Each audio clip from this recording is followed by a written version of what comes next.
So hi guys, I will be doing the discussion board. Discuss these steps involved in the termination follow-up process. So according to the textbook, termination is the end of the professional social work client relationship. This means that the relationship between the social worker and the client must eventually come to an end. This ending could be scheduled or unexpected, and it could be successful or it could not be successful. With the circumstances of the ending, the social worker has to be prepared to manage the phase of the plan change progress. The termination must be based upon clear evidence that the goals and the objectives have been achieved by the client. And so when a social worker reviews any progress that has been made with the client and looks at their goals that they have worked on, the social worker will be able to help the client move forward by discussing the skills and the resources that they could still be able to use after termination.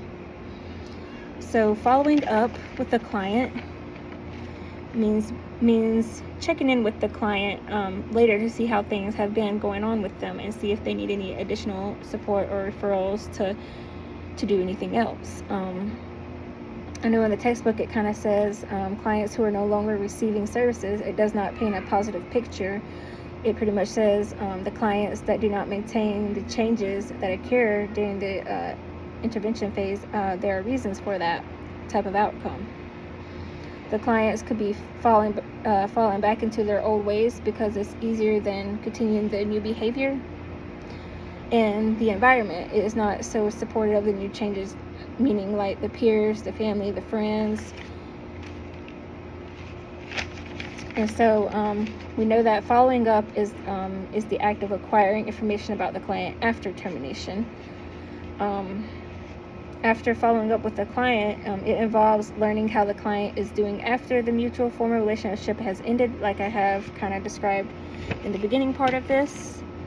And then to follow up with the client, you can always send a letter in the mail to the client asking them to come into the office to follow up with you, or you can do a telephone call, or you can do an email, or maybe even like a video call, whatever helps to follow up with your client.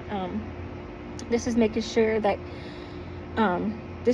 to catch up with your client to determine how things are going with them and just to see if they need additional support or additional help or any resources. So that is what I've got out of this discussion.